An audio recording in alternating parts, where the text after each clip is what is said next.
So finally, after over a year of waiting, it's finally here. Desert Treasure 2, probably the biggest content update of the year, and something that I've been really excited for. So excited for, in fact, that I didn't even do all the precursor quests for it apparently. I just assumed that I recently had a quest cape. I assumed I had all the quests done, but I actually am missing 2. I'm missing the Garden of Death, which we're doing right now. And we also have to do the recently added Barrows mini quest. To be fair, that just requires us to do a Barrows run. It shouldn't be too hard. Okay, we finished up the Garden of Death. Now we're just gonna do our Barrows run. Are we lucky? Carol's top. That's a pretty good start to the day, okay. We'll take that alongside a 20k prayer experience. That's not bad. And that means we can finally start Desert Treasure 2. Now to start the quest, you have to head over to the western section of the desert, and there's a new temple there, which is the main focal point of the quest. Side note, it looks really awesome. Everything about this quest, visually on point. Now the quest follows a pretty similar format to Desert Treasure 1. You have to go ahead and kill 4 bosses, albeit these ones are much harder. Now the bosses you kill in the quest are going to be accessible afterwards, and is probably the main reason that people are going to do Desert Treasure 2. So the 4 bosses are the Leviathan, the Whisperer, Vardorvis, and Duke Sulliuses.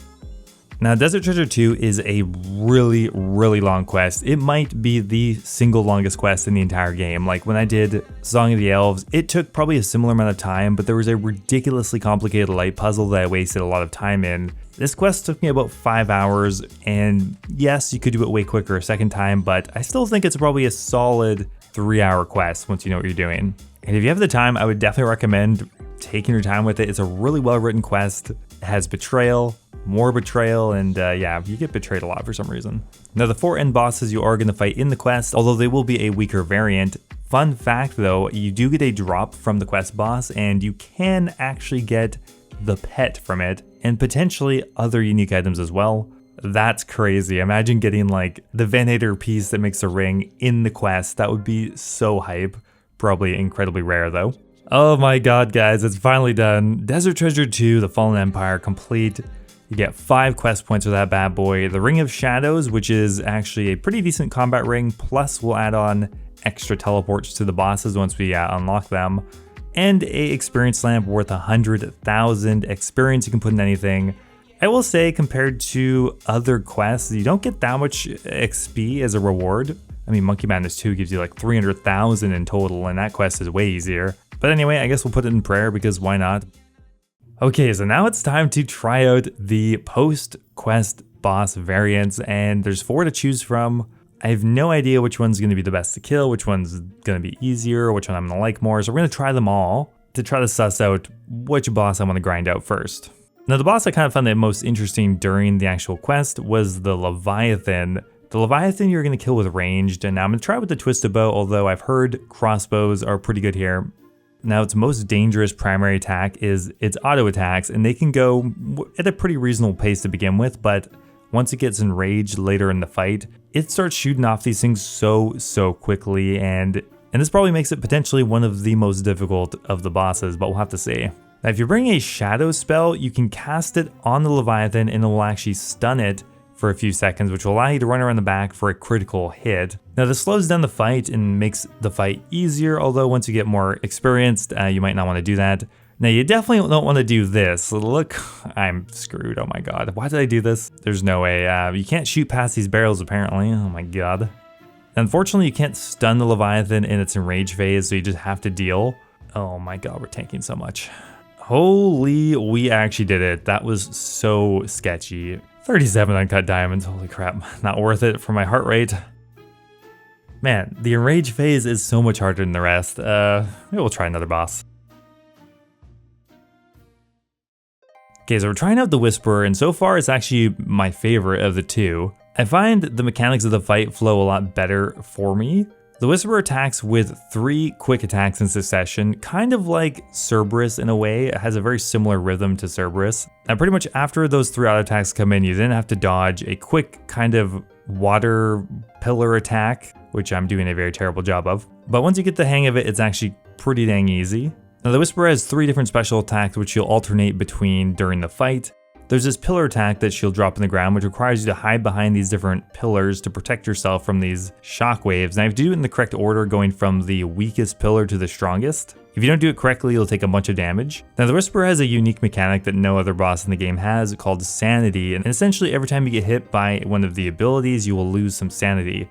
Luckily, every single of her attacks is dodgeable, which means if you do a kill perfectly, you will take 0 damage. If your sanity reaches 0, you essentially die after like a couple seconds, so unless you are literally at the end of your kill, you either have to teleport out, or just go down with the ship and die, which, you know, I've done a few times. She has a special attack that summons ghosts. You can simply kill the 2 ghosts that say Vita just to get rid of it quickly, although if you kill another combination of the ghosts, you can get actual beneficial effects, but I haven't tested that out too much yet. The final one just requires you to step on all the green tiles, which is pretty easy. Now after you get the Whisperer down to 0%, she'll go into her Enrage phase, which simply just has her attack 2 auto attacks of each style at once, and you just have to run around, pray switching every attack. The Enrage phase is so much easier than the Leviathan, it's not even funny, but the Whisperer is definitely the boss I'm currently most confident on. Now, I would grind this boss out, although the only issue is this boss drops the Warrior's Ring upgrade, which isn't, I think, in my opinion, going to be that valuable. So let's take a minute to actually have a look at what all of the new items are, because there's actually a lot of them. Now to begin with here, there's the Virtus robe set, which is going to be kind of a side grade, downgrade to the Ancestral robe set, but for ancient magics. That's dropped from each and every of the bosses, which means regardless of which boss you kill, you do have a chance of getting the Virtus mask, robe top, or robe bottom. Each boss also has a chance of dropping the Awakener's orb, which is a way to kill a harder variant of the boss, which I definitely don't need that right now, but maybe in the future, hard mode of these could be interesting. Each boss also has a chance of dropping a teleport tablet, which will essentially give you a quick teleport to the boss location. To take advantage of this, you simply have to put it into your Ring of Shadows, charge it with some runes, and you can teleport to any of the 4 boss locations. Not right there, but significantly closer. Because one thing all these bosses share in common is getting back to them is very, very time consuming, taking upwards of 2 minutes to run back sometimes, which is kind of a long ways if you're only getting a kill or 2 per trip. Each boss also drops crafting materials to make the new upgraded rings. So you also have a chance of getting the Chromium Ignet. And finally, each boss has a unique quartz that it can drop that will upgrade your Ancient Scepter. To buff one of the 4 shadow spells, you can get the Shadow Quartz from the Whisperer, the Ice Quartz from the Duke, the Smoke Quartz from the Leviathan, and the Blood Quartz from Vardovis. They also all have a pet. Now finally, the premier item you're of course looking for from each boss is the new ring upgrade. The Whisperer has a chance of dropping the Bellador Vestige, which will allow you to upgrade the Warrior Ring. Vardovis has a chance of dropping the Altor Vestige, which is used to upgrade the Berserker Ring. The Leviathan gives you the Venator Vestige, which is used to upgrade the Archer Ring. And finally, the Duke gives you the Magnus Vestige, which is used to upgrade the Seer's Ring, which kind of weird. I feel like that should be for the Whisperer, you kill with magic. But anyway. Oh my god, what is that? Oh, I thought I got something rare, but it's 7 Dragon Plate Skirts. What the hell? Actually, orange text just from alchemical drops. Holy crap. Exciting, but also disappointing at the same time. I thought that was something else. Okay, so we've killed the Whisperer quite a bit. I actually was quite enjoying that. Next up, we're trying Vardovis. Vardovis is, I think, one of the quicker bosses to kill, but you can take a lot of damage if you're not doing it correctly. Vardovis has 3 main special attacks you gotta watch out for. The most damaging one by far is his axe attack, and he'll summon very frequently these spinning axes that will shoot across the arena. If you get hit by them, you take damage as well as get a bleed effect, which adds up a lot over time. One of the coolest mechanics probably is this blood special attack, where you simply just have to kind of, like James Bond, just shoot down all of the blood spawns. It's really easy, probably the easiest one to actually deal with, but it's a really cool, unique mechanic. And finally, Vardovis will sometimes summon his head, which will shoot a ranged attack at you, which means you just quickly have to flick on pray range. If you don't do it, your prayers will be disabled for a few seconds, which is kind of a big deal when there's this much bullshit flying at you. Dodging the axes is probably the most annoying part. It's just hard to see where's a safe tile when there's all this stuff going on. Now we're killing it with melee. We're simply just using a tentacle whip, although I've seen people using a fang can be pretty good, or a rapier would be good, I'm sure, but just a slash weapon. Oh my god, we finally did it. First kill after all that work. 2 minutes and 30 seconds, actually pretty quick compared to the other bosses. Now the final boss here is Duke Solaces. And this one's really interesting because you actually have to do a quick little mini game before every single kill. Before you kill the Duke, you have to run in and collect these mushrooms, grind them down, mine this salt deposit, and use them to create a poison which is used to initiate the fight.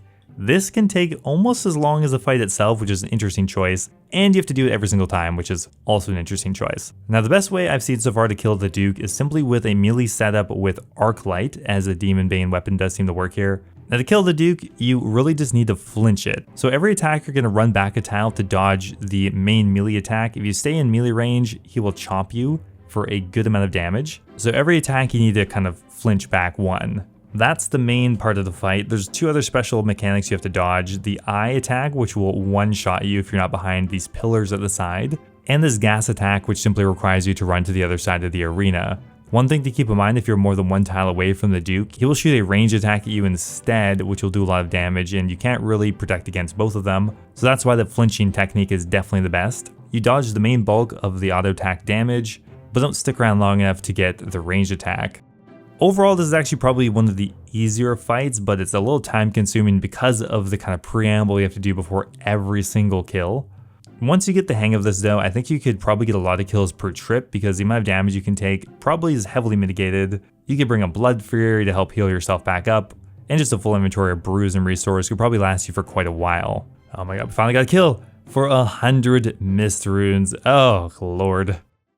So if I were to rank the bosses in order of difficulty on my first day one impressions, I would say the Whisperer is personally my favorite / easiest, but that might just be because I practice it the most. The Duke is pretty easy once you get the mechanics down, has the least amount to actually worry about. Although if you do mess it up, you can instantly die, which can be a bit triggering. After that, I would say Vardovis is probably the next hardest, and finally the Leviathan I think is the most difficult, mainly because the Enrage phase is just so intense. There's just a lot going on. All of them though do seem doable with some practice. Right now, unfortunately, because the bosses are so far away and you don't have access to the closer teleports to begin with, you're going to be spending a lot of time running as you practice and inevitably die. But hang in there, it does get better, and every day as you get more practice, these bosses will become a lot more viable, way less annoying. Okay, let's see what happens here. Oh, that does work. So we actually just dealt 50 damage to the Whisperer by taking out different ghosts, although to do that correctly, you need to bring a blowpipe. Okay, hands down, the Whisperer is my favorite fight, just thematically, mechanic-wise. I think it's by far the best designed boss. It's really too bad it drops a Warrior Ring upgrade, but there's a ton of other goodies we can get here, so I'm going to try to grind out this boss, I think, first, the most, and then we'll maybe move on to something else. Hey, what's that? Okay, it's not super rare, but the Awakener's Orb is still a nice drop. It says it's going for 3.5 mil right now, which seems kind of crazy because yesterday they're only going for 1 mil. We'll see if we can dump it in here for 3 mil. Go! Okay, we still actually sold it for 2.1 mil though, for a pretty common drop, I would imagine. So anyway guys, there's my day one thoughts and experience from completing the quest, killing some of the bosses. I gotta say, overall, this is probably the most excited I've been about a new quest and new content in a long time. The quest is excellent, just everything about it, super polished. The bosses are really cool. Probably need some tweaks here and there, but overall they knocked it out of the park. I would highly recommend trying the quest if you have the requirements. Thanks for watching as always guys, and I will see you next time.